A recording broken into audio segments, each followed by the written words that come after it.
membaca bersama-sama Mazmur 116 ayat 12 sampai dengan ayat yang ke-13.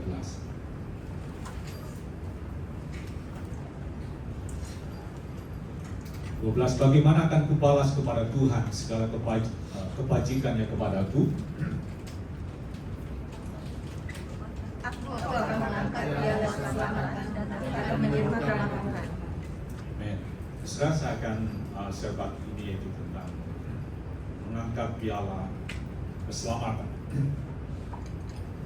Nah, hari-hari ini kalau saya lihat di sosial media banyak yang membicarakan tentang pernyataan dari Ustaz Leo dengan Donald Trump.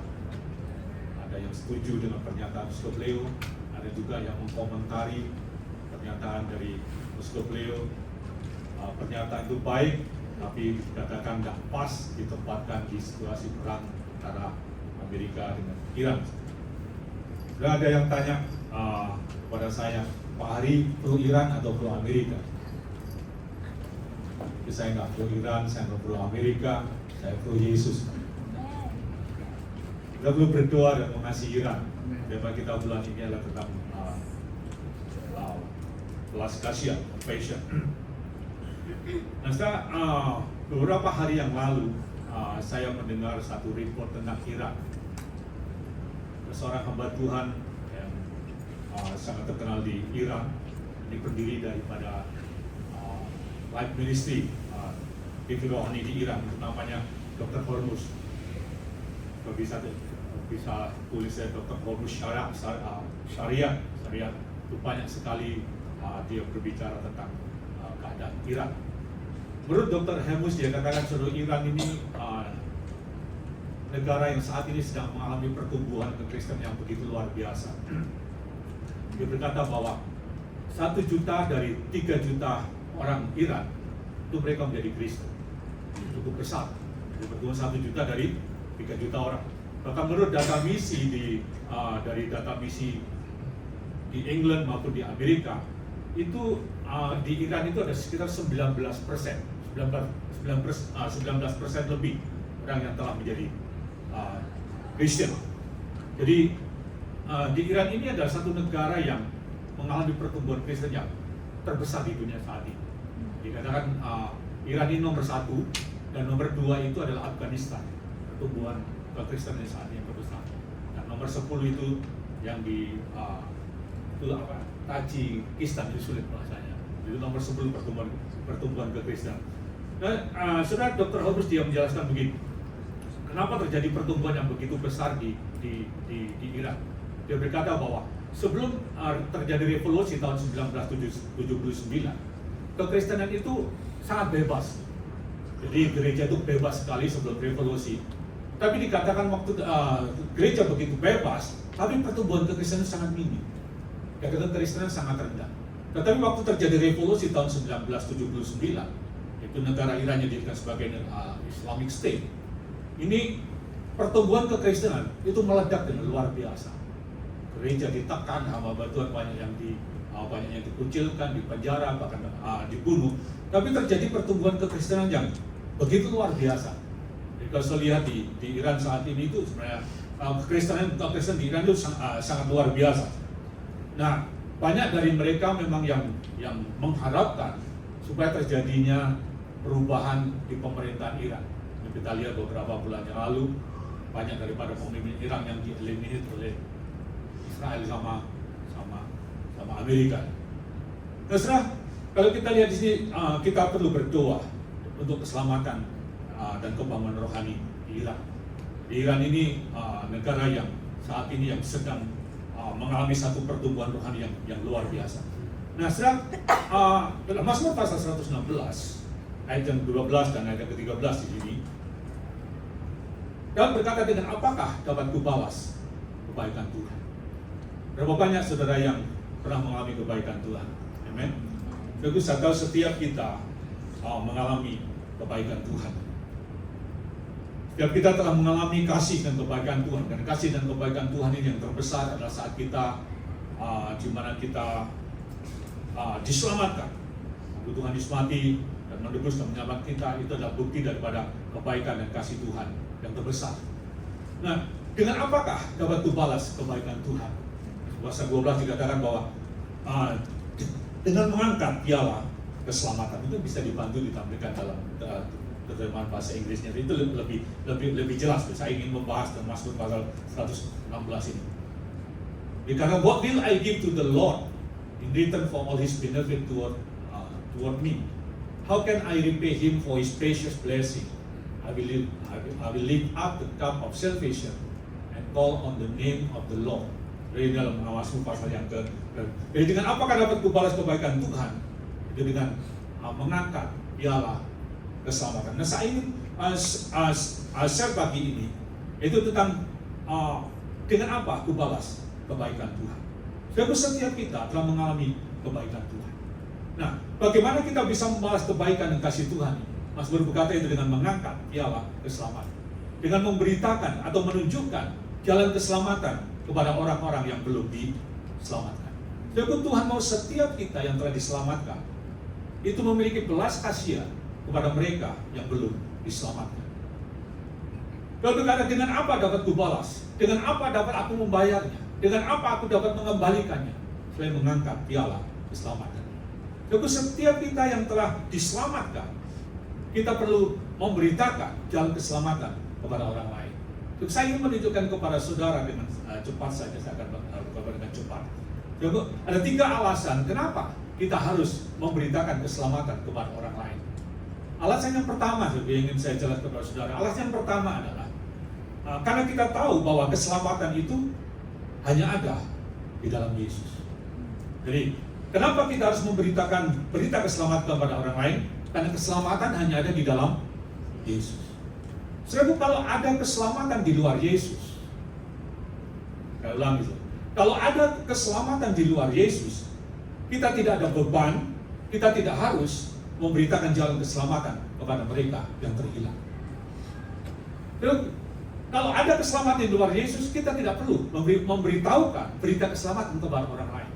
Kalau ada keselamatan di luar Yesus, kita tidak perlu berdoa, kita tidak perlu menangisi jiwa-jiwa, kita tidak perlu memberitakan berita Injil kepada orang-orang yang terhilang.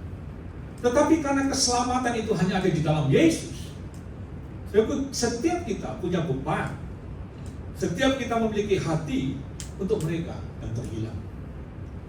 Itu alasan yang pertama kenapa kita harus memberitakan keselamatan kepada orang lain. Karena keselamatan hanya ada di dalam Yesus.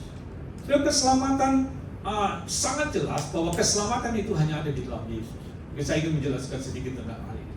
Kalau kita lihat dalam Roma pasal 6 ayat 23. Kenapa kita harus memberitakan Injil? Kenapa kita harus memberitakan keselamatan kepada orang lain? Kenapa kita harus menunjukkan jalan keselamatan kepada mereka yang terhilang?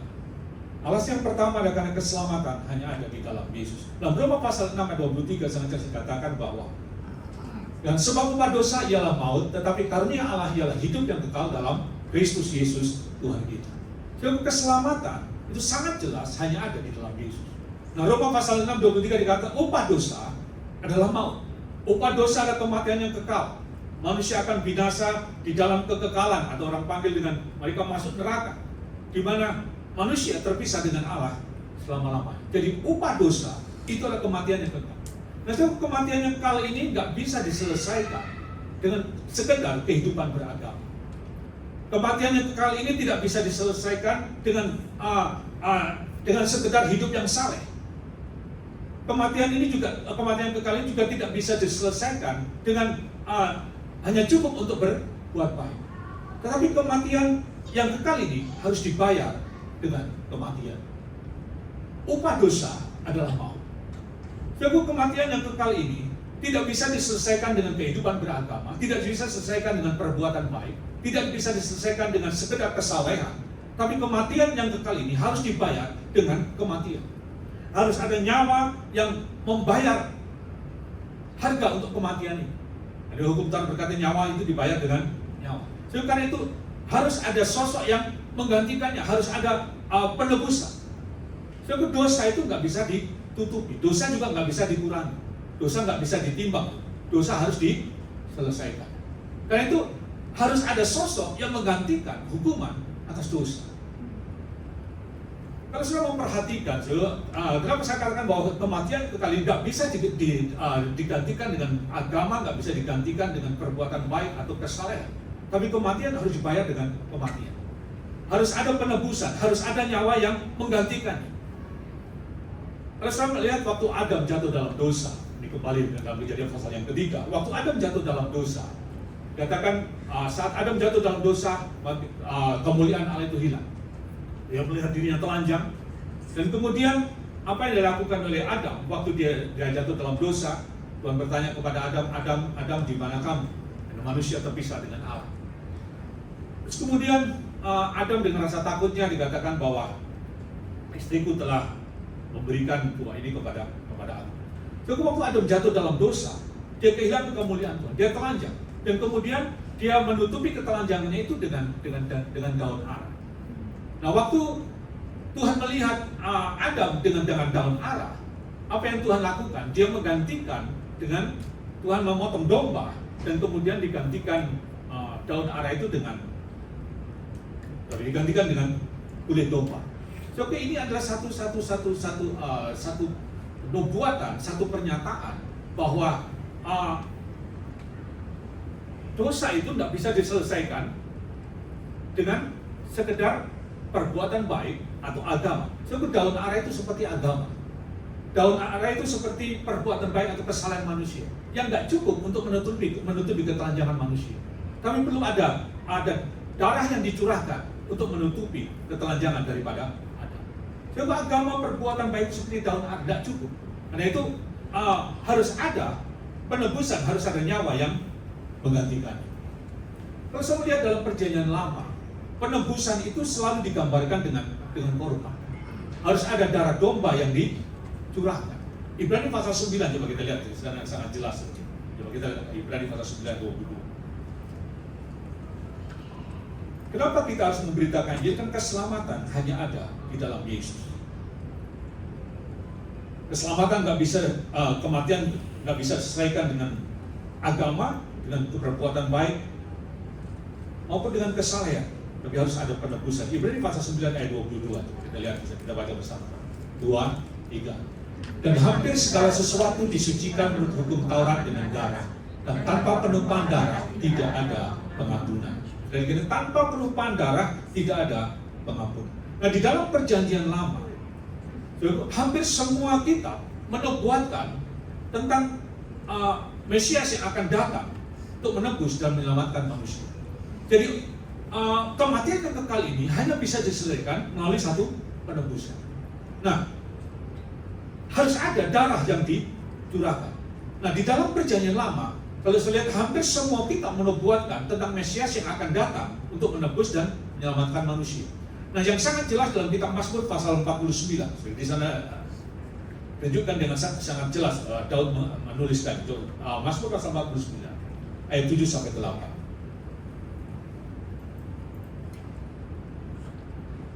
Bacakan Yesus bersama bangsa ayat yang Mazmur pasal yang ke-49, 7 dan 8. Tidak seorang pun dapat membebaskan dirinya atau memberikan tebusan kepada Allah ganti nyawanya.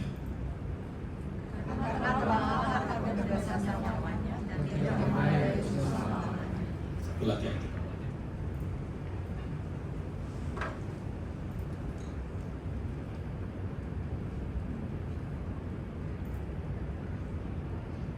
Supaya ia tetap hidup seterusnya dan tidak melihat lubang kubur. Ini satu lagi, satu ayat yang dalam gulungan kita.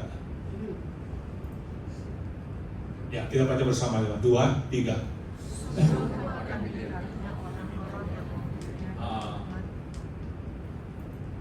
Mazmur 100 yang dalam gulungan kitab tertulis tentang aku. Mazmur 100.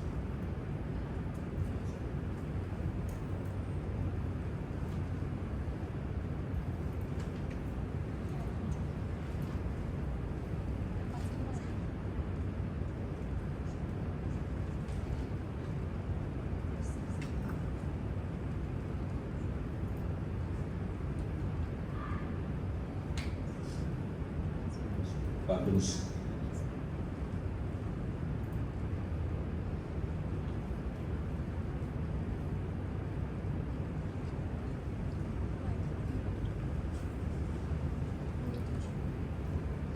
Berapa? Oh, 40 ayat 7. Oke. Jadi kata begini ya. Kita baca bersama-sama. 2, 3.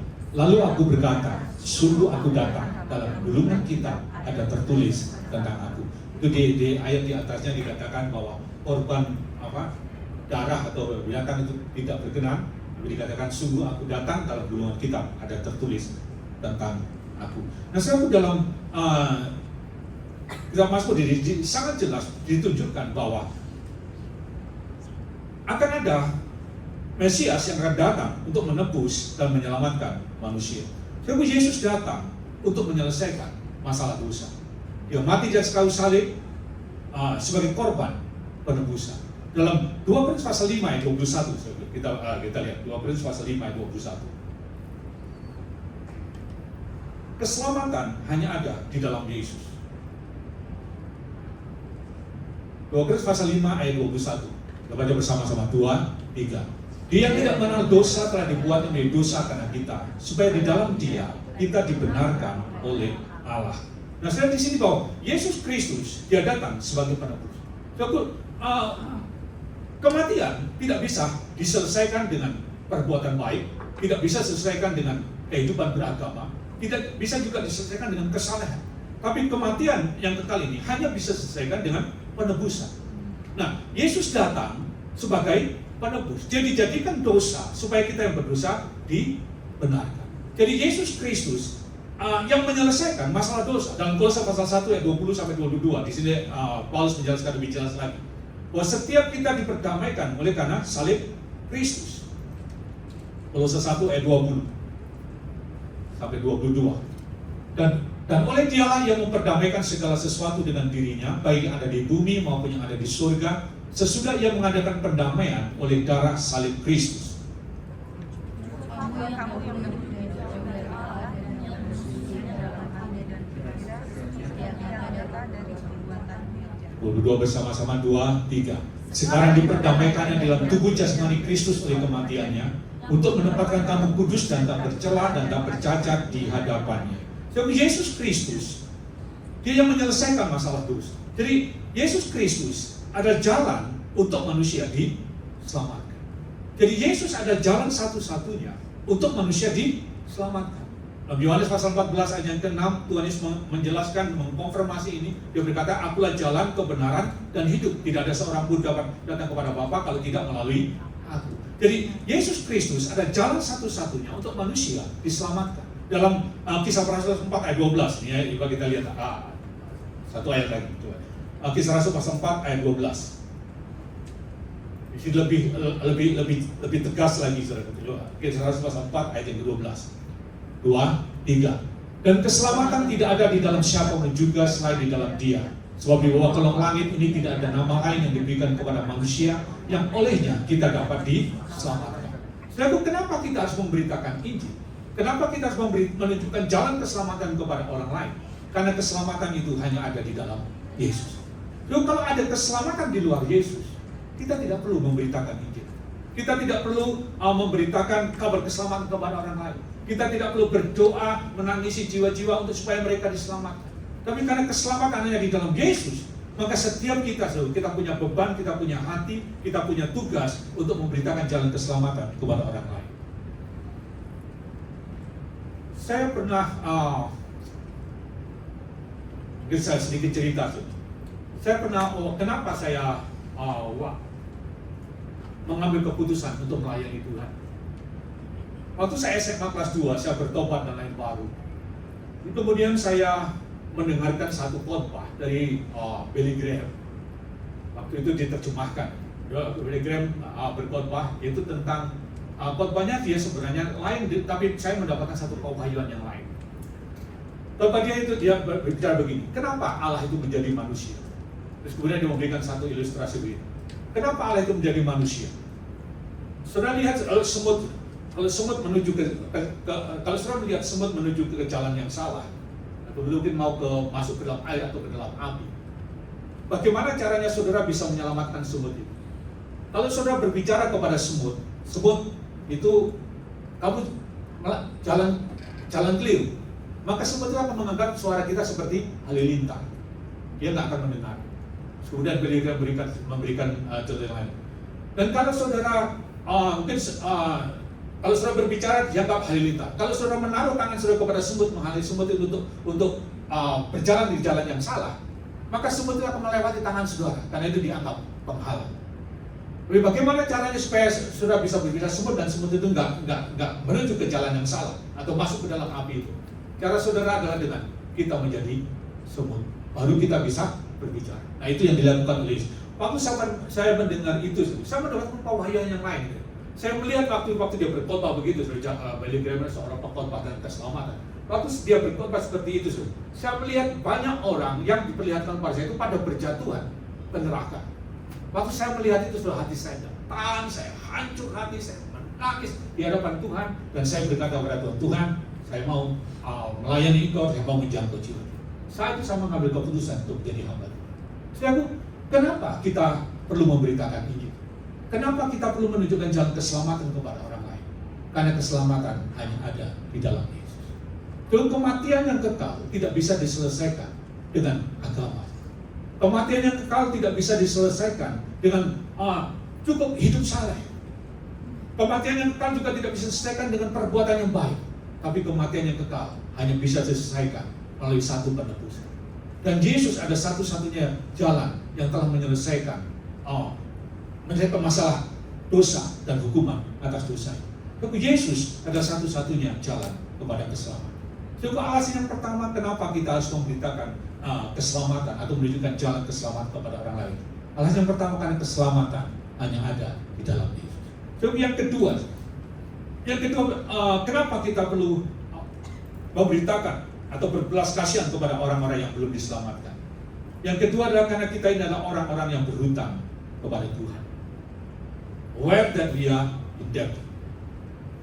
Sadar bahwa kita ini adalah orang-orang yang berhutang kepada Tuhan. Lalu Mazmur pasal 48 dikatakan, dengan apakah kami dapat membalas kebaikan Tuhan? Dengan apa kami dapat membayar kebaikan Tuhan? Mengembalikan kebaikan Tuhan? Selain dengan mengangkat piala keselamatan. Sebab setiap kita berhutang kepada Tuhan. Tuhan telah menunjukkan kasih-Nya kepada kita. Tuhan telah menebus dan menyelamatkan kita. Dan itu setiap kita yang telah menerima kemurahan Tuhan, menerima kebaikan Tuhan, menerima kasih Tuhan, kita perlu memiliki beban terhadap jiwa-jiwa untuk memberikan keselamatan kepada mereka yang terhilang. Itu karena kita yang telah diselamatkan, kita yang telah mengalami kebaikan dan kasih Tuhan, kita ini berhutang kepada Tuhan. Jadi kita perlu sadar bahwa kita ini berhutang. Ada seorang tokoh anti perbudakan, itu Abraham Lincoln. Setelah mengenai kisah tentang Abraham Lincoln tahun 1861 sampai 1865. So Abraham Lincoln suatu ketika dia pergi ke pasar perbudakan dan kemudian dia membeli beberapa budak orang kulit hitam. Nah, setelah dia membeli itu, dia bawa pulang ke rumah. Dia untuk membersihkan dirinya dan kemudian dia memberikan pakaian yang bagus dan budak ini dilayani dengan baik.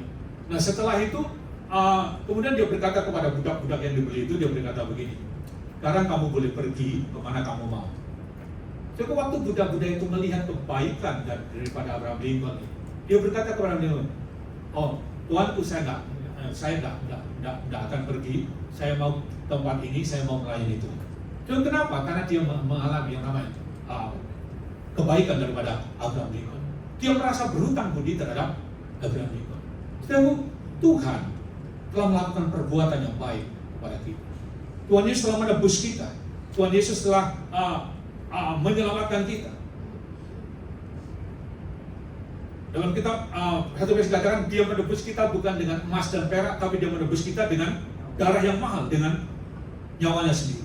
Sedangkan pengorbanan Yesus terhadap kita itu sangat besar. Sedangkan kalau kita bisa melihat pengorbanan Kristus, kita bisa melihat penebusan Kristus, kita akan rasa diri kita bahwa kita ini berhutang. Sudah bayangkan sudah waktu Yesus mati di kayu salib. Kalau sudah membaca dalam kitab Filipi pasal yang kedua, dikatakan ini. Yesus Kristus dikatakan dia yang adalah Allah. Dia yang mengambil Dia setara dengan Allah, tapi dia mengambil rupa seorang manusia. Dan dia merendahkan dirinya, dikatakan menjadi manusia. Bahkan dia merendahkan dirinya sampai mati di atas kayu salib. Saudara bisa bayangkan, Yesus itu Tuhan, Yesus itu Allah. Dia pencipta segala sesuatu. Dia maha mulia. Dia setiap hari disembah di surga oleh ribuan, bahkan laksa para malaikat. Dia begitu mulia. Tapi dikatakan dia rela merendahkan dirinya menjadi sama dengan ciptaannya. Bahkan dikatakan dia mati di atas kayu salib, diludahi, dihina, dicaci maki, dan direndahkan. Itu saudara bisa bayangkan. Saya bisa membayangkannya, saudara, betapa besarnya kasih Kristus kepada saya. Kadang-kadang saya membayangkan begini, kalau saya diludahi, kalau saya dicaci maki, kalau saya direndahkan oleh seseorang, kan bagi saya tidak masalah karena saya orang biasa. Tapi saya nggak bisa bayangkan Yesus yang maha mulia, yang setiap hari dipuja dan disembah oleh ribuan, bahkan laksa para malaikat. Tapi dia rela untuk merendahkan dirinya, dan kemudian direndahkan oleh ciptaannya sendiri. Saudara bisa bayangkan.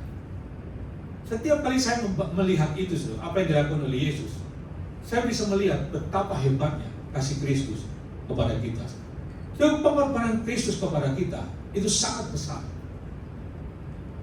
Kalau kita mengerti tentang pengorbanan Kristus yang begitu besar, kita akan sadar bahwa kita ini berhutang kepada kasih Kristus. Cukup Paulus memahami tentang hal itu. Coba kita lihat dalam 1 Korintus pasal 15. Kenapa kita bisa berbelas kasihan kepada orang-orang yang terhilang? Kenapa kita mau memberitakan keselamatan kepada mereka yang belum diselamatkan? Alasan yang kedua, karena kalau kita sadar bahwa kita ini orang berhutang. 1 Korintus pasal 15 ayat 9 dan ayat yang ke-10. Coba kita lihat. Paulus sadar dirinya sebagai seorang yang berhutang. Karena itu dia melayani Tuhan sedemikian rupa. Karena aku ini adalah yang paling hina dari semua rasul, sebab aku telah menganiaya jemaat Allah. Ayat ke-10. Tapi karena kasih karunia Allah adalah sebagaimana dan kasih karunia yang diberikan kepada kita sebaliknya mereka bekerja lebih keras daripada mereka semua, tapi bukannya aku melainkan kasih karunia Allah yang menyertai. Amen. Nah, saudara, di sini katakan Paulus dia sadar dirinya bahwa dirinya berhutang kepada Tuhan. Dalam nas yang lain, kita Roma dikatakan aku orang yang berhutang, bukan hanya kepada orang Yahudi saja, bukan hanya kepada orang Yunani, tapi kepada semua orang. Ya. Paulus dia merasa dirinya dia berhutang terhadap kasih Kristus. Karena dia yang tadinya adalah seorang pembunuh, penganiaya jemaat, tapi kemudian dia diselamatkan. Dia merasa dirinya berhutang. Karena dikatakan aku bekerja sedemikian rupa. Karena dia sadar dirinya berhutang. Sebab Paulus berbelas kasihan dengan orang yang terhilang. Bahkan dia rela mati demi jiwa-jiwa yang terhilang. Karena dia sadar dirinya berhutang. Jadi kalau kita sadar bahwa kita berhutang kepada Tuhan, kita akan mengasihi jiwa-jiwa. Kita akan memiliki beban terhadap keselamatan mereka. Tapi yang kedua, sudah perlu sadar bahwa kita ini berhutang kepada Tuhan. Ada seorang wanita yang berdosa yang datang mengurapi Tuhan. Atau ketika seorang wanita yang berdosa yang dia memecahkan buli-buli yang mahal dan kemudian ditumpahkan di kepala Yesus dan minyaki kaki Yesus dengan minyak. Tapi orang-orang yang berkata, untuk apa pemborosan ini? Tapi Tuhan Yesus berkata kepada Petrus, Petrus, kalau ada orang yang berhutang sedikit kemudian dilepaskan, dan kemudian ada orang yang berhutang banyak dan kemudian dilepaskan, siapakah mereka yang akan lebih mengasihi aku? Petrus menjawab, mereka yang telah dibebaskan dari hutang yang besar. So, wanita yang berdosa ini, kenapa dia begitu mengasihi Tuhan? Karena dia merasa dirinya berhutang. Saudara, kedua sangat penting. Saudara merasa diri kita ini adalah berhutang kepada Tuhan. Waktu saya melayani Tuhan, saya didorong karena belas kasihan. Waktu saya bertobat lahir baru, saya membuat satu keputusan. Saya mau membawa orang, memenangkan jiwa-jiwa, membawa mereka kepada Yesus. Saya waktu SMA kelas 2, saya bertobat lahir baru. Saya mulai memberitakan Injil. Saya dulu setiap hari saya mengambil traktat, saya bagi-bagikan. Bahkan kalau hari libur saya mengambil satu keputusan, pergi dari desa saya, dari Kerembung, kalau sudah tahu itu ada yang dulu kena lumpur, Sidoarjo, sampai ke Pandaan saya jalan kaki bagikan traktat. Karena saya mengasihi jiwa-jiwa. Saya ingin orang-orang diselamatkan. Dan kemudian saya memutuskan menjadi hamba Tuhan, saya melayani Tuhan. Karena saya didorong oleh belas kasihan. Waktu saya melayani Tuhan di Timur, kemudian terjadi kerusuhan di Timur, dan saya harus balik ke Indonesia. Kemudian saya melayani di Kuta. Waktu kami melayani di Kuta, pelayanan kami cukup settle. Sudah hampir 200 orang, jemaahnya semua pengusaha profesional. Tapi waktu itu saya terdorong untuk saya pergi ke satu tempat yang saya diperlukan. Saya ngomong sama Pak Arifin waktu itu gini, Pak Arifin, tempat saya bukan di Kuta. Saya akan pergi ke satu tempat yang saya mau pergi ke satu tempat untuk ke tempat yang di mana nggak ada hamba Tuhan di sana. Terus kemudian Pak Arifin kasih saya pilihan. Kamu mau pergi ke Australia? Waktu itu Australia belum dibuka, hanya di Sydney. Kamu pergi ke Australia, kami dukung kamu pergi ke sana. Atau kamu mau di Kuta, kamu bisa tetap di Kuta karena dia melihat Kuta itu waktu itu daerah yang cukup yang lagi bertumbuh luar biasa. Kalau saya lihat jemaat waktu kami tinggal sampai sekarang jemaat di Kuta itu hampir 3.000 orang. Bahkan saya dengar kemarin terakhir lebih dari 7.000 orang. Nah kemudian Pak Arifin memberikan satu pilihan kepada saya. Tapi waktu itu saya jawab sama Pak Arifin, saya akan pergi. Saya nggak pergi ke Australia karena waktu itu bahasa Inggris saya sangat terbatas. Terus kemudian saya pilih, saya akan pergi ke Kuala Lumpur. Dan itu kenapa saya memutuskan pergi ke Kuala Lumpur? Itu hanya satu alasan. Waktu saya sering ke Kuala Lumpur karena istri saya dari Kuala Lumpur. Saya setiap kali pergi ke Kuala Lumpur dan saya lewatin imigrasi. Itu di imigrasi selalu saya melihat para TKI itu yang lagi duduk di sebelum masuk imigrasi. Saya waktu melihat mereka, air mata saya mengalir. Saya melihat mereka, saya bilang begini, saya kasihan dengan mereka. Kenapa mereka diperlakukan seperti begitu? Jadi dalam hati saya begini, kasihan mereka ini. Surga nggak dapat, dunia nggak dapat. Waktu saya melihat mereka, saya nangis, saya ngomong sama Pak Arifin. Saya mau pergi ke Kuala Lumpur, saya melayani TKI. Terus saya pergi ke Kuala Lumpur, saya layani saya layani TKI di Malaysia. Bayangkan saya melayani di Kuta sudah cukup settle. Kami tinggal cukup nyaman. Saya ada rumah yang cukup bagus di Taman Gria, sudah ada mobil, semua settle. Istri saya sudah cukup nyaman di Bali. Tapi saya putuskan untuk saya pergi ke Kuala Lumpur. Kenapa? Karena didorong oleh belas kasihan. Dan saya mulai di sana dengan beberapa TKI. Waktu itu hanya 2 TKI sama beberapa orang asli, tidak 3-4 orang. Dan kemudian 1 orang Indonesia. Waktu itu ibu. Kemudian baru nyusul lainnya pertama kali saya. Mulai beberapa orang saya lihat lain. Secara keuangan nggak ada. Semua pelajar dulu masih miskin, masih yang kaya orang tuanya, tapi mereka pas-pasan di sana. Semua pelajar kan. Jadi nggak ada secara keuangan, nggak ada. Tapi saya layani mereka. Dari cuma beberapa orang, 8 orang sampai tumbuh 30, 40 orang, 50 orang. Secara keuangan nggak ada. Setelah cukup bagus di Kuala Lumpur, keuangan saya mulai settle, ada bisnis lagi waktu itu saya ada bisnis cukup. Terus kemudian Pak Arifin ngomong sama saya lagi, Hari, kamu bantu Batam, bisa bantu bukakan Batam, karena Batam perlukan orang tua. Saya pergi ke Batam, saya mulai membantu lainnya. Di Kuala Lumpur waktu sudah mulai settle, di rumah sudah mulai settle. Disuruh lagi untuk pergi ke Batam, saya mulai buka Batam. Waktu saya buka Batam, kemudian saya lewat Singapura. Ada beberapa anak yang mulai ngomong, Pak Hari, masuk Singapura waktu itu. Terus kemudian hati saya tergerak. Mereka bilang, saya nggak merawat gereja seperti waktu di Kuala Lumpur. Di Kuala Lumpur kami kan semua anak muda, kami seperti keluarga. Waktu mereka di Singapura, mereka bilang, kami nggak merawat gereja seperti di sana. Terus kemudian saya mikir, akhirnya saya ngomong sama Pak Arifin, gimana kalau kita buka Singapura? Waktu untuk buka Singapura itu tidak mudah. Singapura biaya hidupnya sangat tinggi. Untuk sewa tempat saja mahal. Terus kemudian ada beberapa orang yang waktu itu mungkin belum seperti sekarang, dia udah tinggi-tinggi. Dulu waktu itu masih pas-pasan, masih sewa. Terus kami buka, akhirnya kami buat persekutuan dan kami buka di Kuala Lumpur. Di Singapura. Beberapa orang untuk sewa gedung nggak cukup. Sekali sewa pertama waktu kami di Concord Hotel itu 1.300. Bayangkan 1.050. Cuma sedikit sekali, puluhan orang aja. Dan untuk kafir nggak cukup, secara keuangan kami nggak cukup. Tapi kami berjalan. Terus sekarang sudah sangat bagus. Semua apa didorong oleh belas kasihan. Jadi saya pergi ke Singapura bukan karena Singapura bagus, tidak ada sama sekali. Waktu tahun berapa? Waktu krisis ya. Tahun 98, tahun 2008 Singapura ada krisis ya.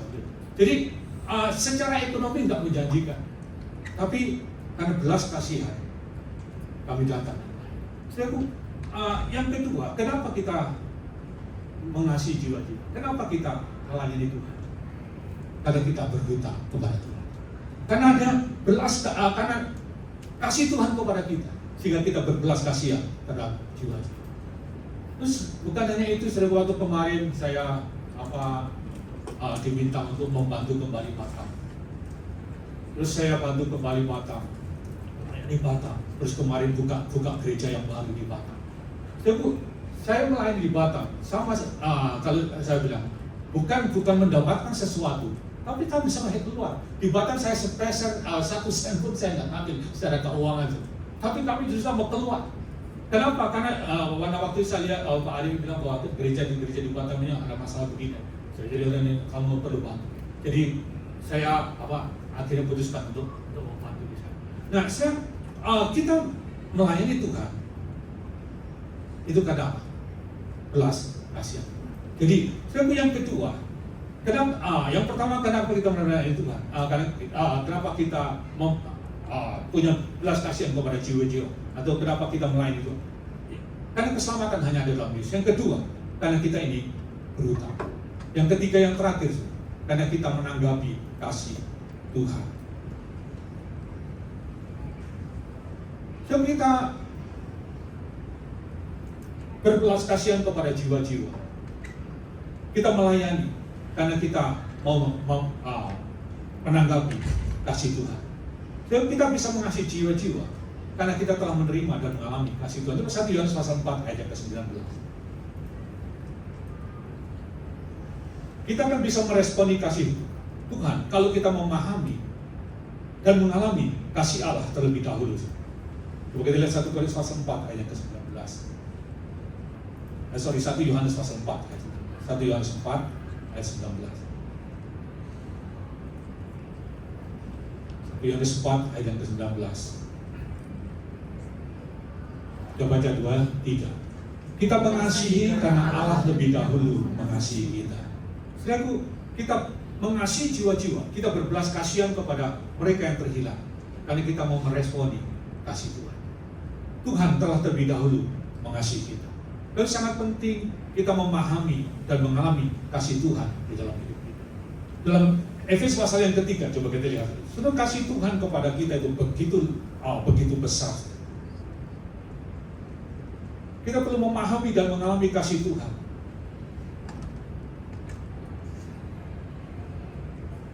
Efesus pasal yang ketiga ayat 14 sampai dengan ayat yang ke-9.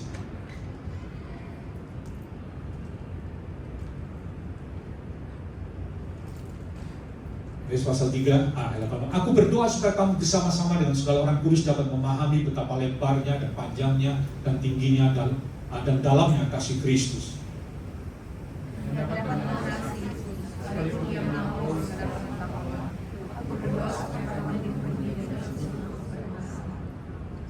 Ya, nah sebenarnya di dalam Efesus pasal yang ketiga, aku berdoa supaya kamu dapat memahami kasih Kristus dan kamu bisa dipenuhi dengan kasih Allah. Sebab kita bisa berbelas kasihan kepada orang lain. Alasan yang ketiga adalah karena kita meresponi kasih Tuhan. Nah, kita bisa meresponi kasih Tuhan karena itu kalau kita memahami dan mengalami kasih Tuhan. Nih, kalau kita memahami kasih Tuhan yang begitu besar dan kita mengalami kasih Tuhan yang begitu besar, maka kita bisa berbelas kasihan kepada jiwa-jiwa. Yang kasih Tuhan kepada kita itu begitu luar biasa. Dan kasih Allah yang begitu besar itu diwujudkan waktu dia mati di atas kayu salib. Bagaimana dia kedua tangannya terentang dan dipaku. kepalanya di mahkota itu, lambungnya yang ditombak. Dia yang meregang nyawa di kayu salib, yang mati dan dikuburkan. Itu adalah kasih Allah yang begitu besar, yang tidak bisa diucapkan dengan kata-kata. Paulus berkata, kasih Allah itu dikata melampaui segala akal. Kita perlu memahami dan mengalami kasih Tuhan di dalam hidup kita. Dan kalau kita memahami kasih Tuhan, kita bisa mengalami kasih Tuhan, maka kita bisa berjalan di dalam belas kasihan Tuhan. Saya kadang-kadang merenungkan, saya sering merenungkan, setiap kali saya merenungkan tentang kasih Tuhan, saya mendapatkan satu hal yang Paulus katakan begini. Dia berkata begini, kalau mungkin untuk orang baik ada orang yang mau mati, tapi bagaimana ada orang yang mau mati untuk orang yang nggak baik? Bagaimana ada orang yang mau mati untuk orang yang berdosa? Terus dia berkata begini, Yesus mati waktu kita dalam keadaan yang berdosa. Kasih Tuhan kepada kita itu begitu besar. Kasih Tuhan kepada kita itu tidak bisa diukur, luar biasa, tidak bisa diajarkan, tidak bisa diucapkan dengan kata-kata. Tapi kasih Tuhan itu perlu dialami. Nah, Paulus dia memahami tentang kasih Tuhan yang begitu besar, yang begitu hebat. Karena itu dia sangat mengasihi jiwa-jiwa. Kalau saudara memperhatikan kehidupan Paulus, bagaimana dia memberitakan Injil, bagaimana dia hidup untuk Tuhan, dan bahkan dia mati untuk Tuhan. Kenapa dia begitu mengasihi Tuhan, mengasihi jiwa-jiwa? Karena dia mengalami kasih Tuhan. Suatu ketika, waktu Paulus ada di rumah daripada Filipus, dan kemudian ada seorang nabi namanya Agabus berkata kepada Paulus begini. Dia mengambil ikat pinggang dari Paulus dan berkata begini, milik daripada ikat pinggang ini akan ditawan dan dibelenggu di Yerusalem. Dan waktu ditunjukkan tentang apa yang akan terjadi dengan Paulus dan semua jemaat, dia berkata, jangan pergi ke Yerusalem karena kamu akan dipenjarakan, bahkan kamu akan dibunuh. Tapi apa yang dikatakan oleh Paulus, dia berkata begini, jangan tahan aku, jangan menghancurkan hatiku. Bukan hanya untuk dibelenggu dan dipenjara, aku rela mati pun aku siap untuk Tuhan. Saudara, Paulus kenapa begitu mengasihi jiwa-jiwa?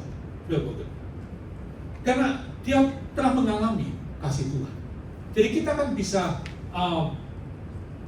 berbelas kasihan kepada jiwa-jiwa. Kita bisa meresponi kasih Tuhan kalau kita mengalami kasih Tuhan di dalam hidup kita.